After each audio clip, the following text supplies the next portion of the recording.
saya mau masuk lebih jauh lagi tentang bahasan dalam ilmu kalam. Kawan-kawan pasti dalam keseharian juga sering bertemu dengan hal-hal berikut ini. Misalnya kawan-kawan sering dengar ada kelompok yang suka mengkafir-kafirkan atau suka membid'ah-bid'ahkan yang dikenal dengan kelompok takfiri. Nah, yang katanya kalau berbeda dengan paham aliran keagamaannya, maka dia disebut kafir. Kalau kafir berarti tidak sesuai dengan jalan Tuhan. Tidak sesuai dengan jalan Tuhan sama dengan menentang Tuhan. Orang yang menentang Tuhan harus dimusnahkan sehingga halal darahnya dan lain sebagainya.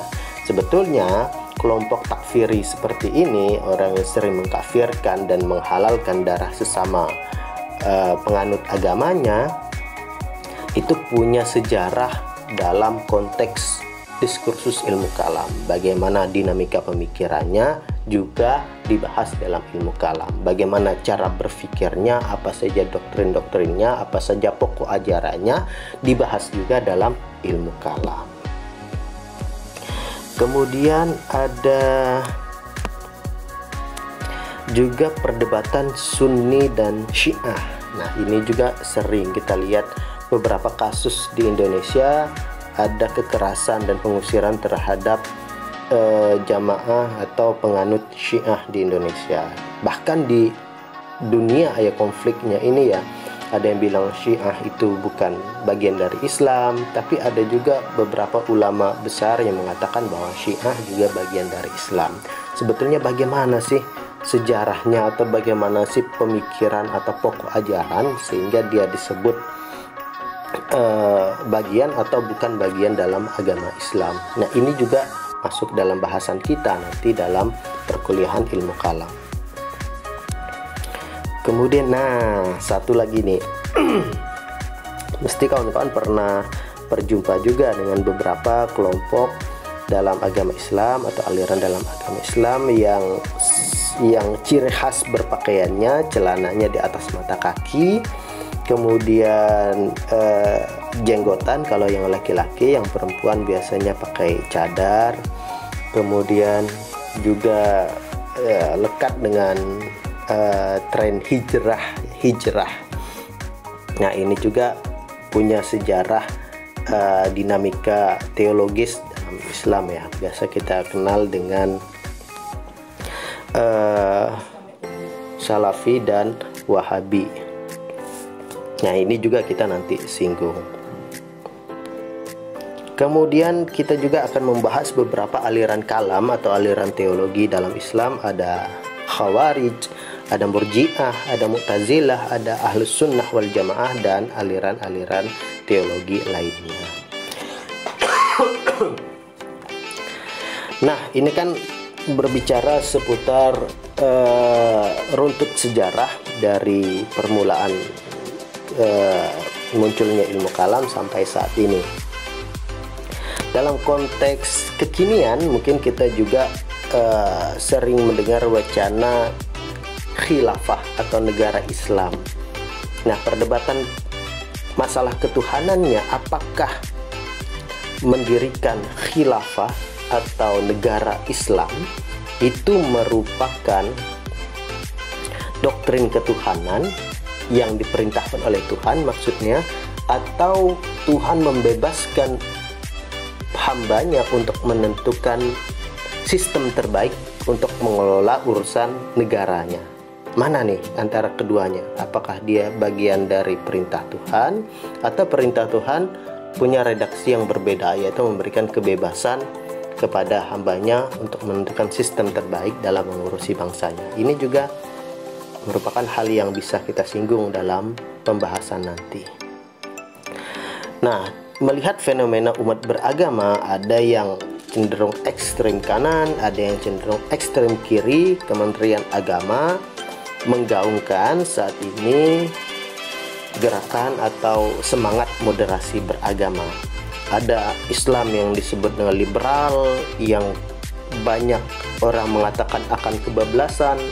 Ada Islam dalam wajah radikal yang kata orang juga akan terjebak pada kekerasan, sehingga perlu penengah di antara keduanya, yaitu Islam yang moderat, yang tidak terlalu ekstrem kanan dan juga tidak terlalu ekstrem kiri. Bagaimana sih doktrin ketuhanannya atau permasalahan teologisnya, itu bisa kita bahas juga.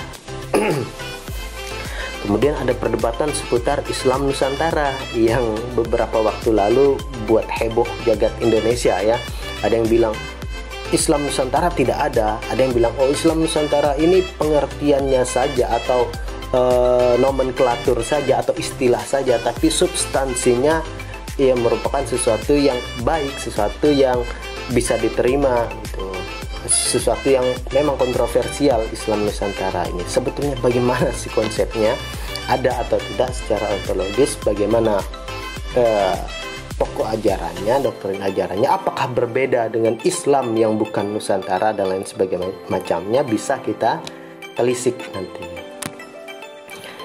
Yang terakhir, nah ini mungkin kawan-kawan agak asing. Ada 4 tokoh ini, ada Richard Dawkins, ada Sam Harris dan 2 temannya. 4 orang ini dikenal sebagai kelompok New Atheism, ateisme ya, mereka yang tidak mengakui eksistensi Tuhan. Kalau kawan-kawan pernah baca, Richard Dawkins ini menulis buku The God Delusion, yang artinya delusi Tuhan, yang menganggap bahwa Tuhan itu tidak ada dan Tuhan itu hanya delusi umat manusia. Nah, kurang lebih begitu. Nah, saya pikir perdebatan New Atheism dengan kelompok beragama terutama di Islam perlu juga dipotret sedikit agar kita tahu perkembangan pemikiran saat ini, sehingga kita harus membahas sedikit tentang argumentasi eksistensi Tuhan dan bantahannya, atau bagaimana sih kalangan New Atheism ini membangun pemikiran sehingga mengatakan bahwa Tuhan itu tidak ada, dan bagaimana umat beragama mempertahankannya. Nanti keputusannya ada di kawan-kawan. Oke, itu seputar materi-materi yang akan kita bahas. Untuk lebih lengkapnya dan teknisnya, kawan-kawan bisa lihat RPS yang saya upload di Siakat atau e-learning nanti ya. Kawan-kawan bisa download, bisa lihat dan bisa pelajari. Kita lanjut.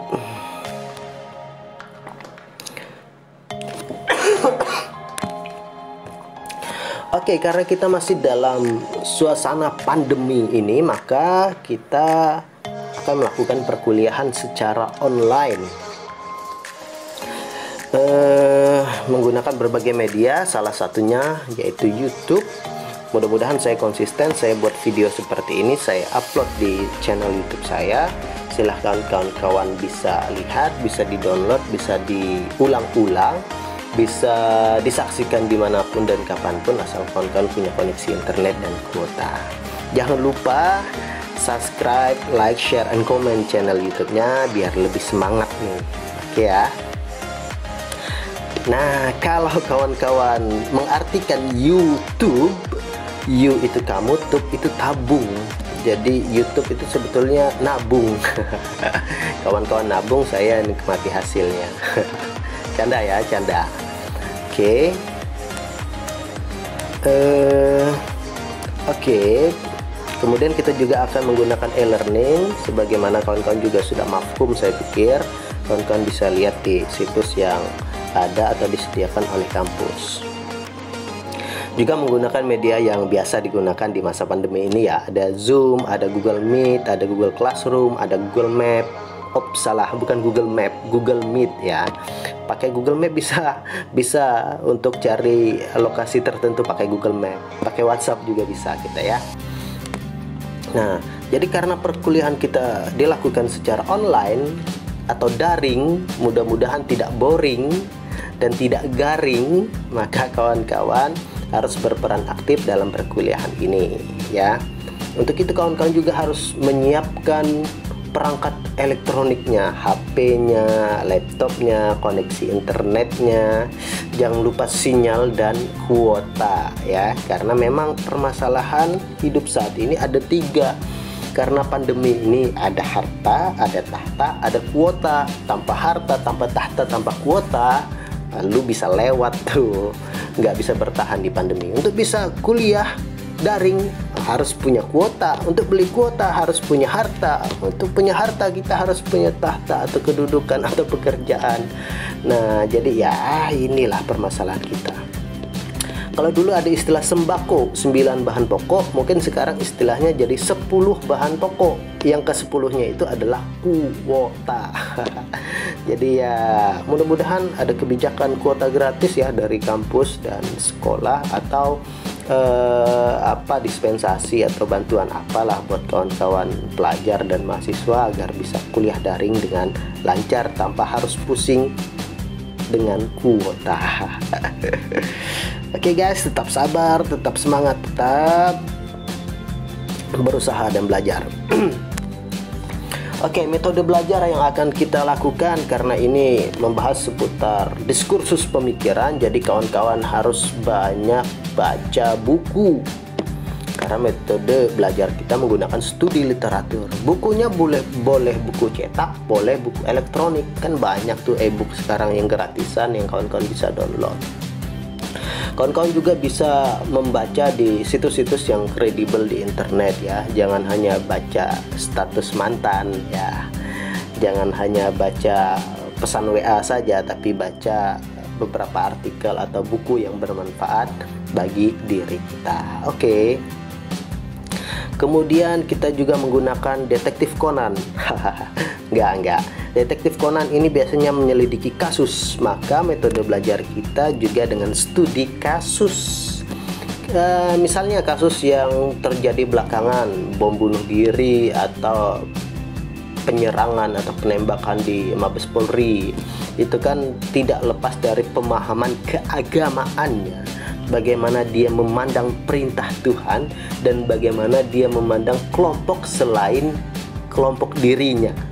Apakah kelompok di luar dirinya haram dan kafir dan harus dimusnahkan, atau bagaimana sehingga dia rela mengorbankan dirinya, melakukan bom bunuh diri, melakukan penyerangan dengan sendiri yang dia tahu konsekuensinya akan mematikan dirinya sendiri. Ini kan sesuatu yang ironis yang perlu kita cermati.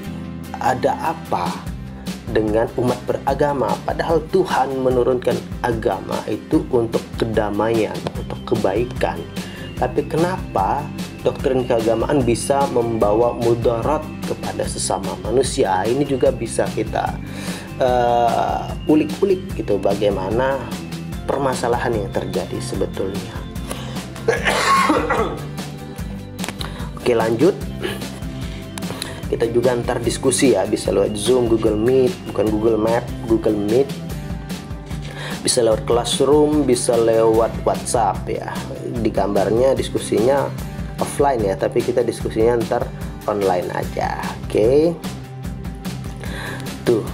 Tapi biar kawan-kawan makin sakti, wah, kawan-kawan mahasiswa biar makin sakti, atau biar kayak Sun Goku ini biar berubah jadi Super Saiya. Kalau Goku sudah berubah jadi Super Saiya kan kesaktiannya meningkat berapa ratus % gitu. Jadi biar makin sakti kawan-kawan, saya kasih penugasan ya, biar makin sakti bahasanya. Padahal kawan-kawan makin tersiksa kan. Ya harus sabar ya, begitulah yang namanya perjuangan belajar menuntut ilmu. Suatu saat kawan-kawan akan menikmati buahnya. Jadi beberapa penugasan kawan-kawan diminta untuk bertanya, membuat pertanyaan yang berbobot, yang analitis, yang kritis. Bukan pertanyaan ecek-ecek ya, malu bertanya sesat di jalan, makanya harus sering bertanya. Bagaimana cara membuat pertanyaan yang berbobot? Sudah saya bahas di mata kuliah Filsafat Ilmu semester yang lalu, diulang-ulang lagi. Kemudian kawan-kawan juga saya minta nanti memberikan tanggapan tentang materi-materi yang sudah disampaikan. Tentu menyampaikan tanggapan ini bisa berasal dari pemikiran pribadi dan sebaiknya juga ditambah dengan referensi-referensi bacaan yang sudah kawan-kawan dapatkan. Juga diminta mengkritisi, dan terakhir kawan-kawan juga diminta menganalisis. Jadi kalau sudah bertanya, menanggapi, mengkritisi, dan menganalisis, kawan-kawan makin sakti. Kawan-kawan berubah jadi Super Saiya seperti Son Goku di film Dragon Ball. Oke, begitu saja. Sekian dulu video ini. Mohon maaf kalau kepanjangan. Sampai jumpa di video berikutnya. Tetap semangat kawan-kawan, berusaha, belajar, berdoa, jaga kesehatan, trust yourself. Terima kasih atas segala perhatian. Mohon maaf atas segala kekurangan. Jangan lupa kasih masukan untuk video ini. Billahi taufiq wal hidayah. Assalamualaikum warahmatullahi wabarakatuh. Bye bye.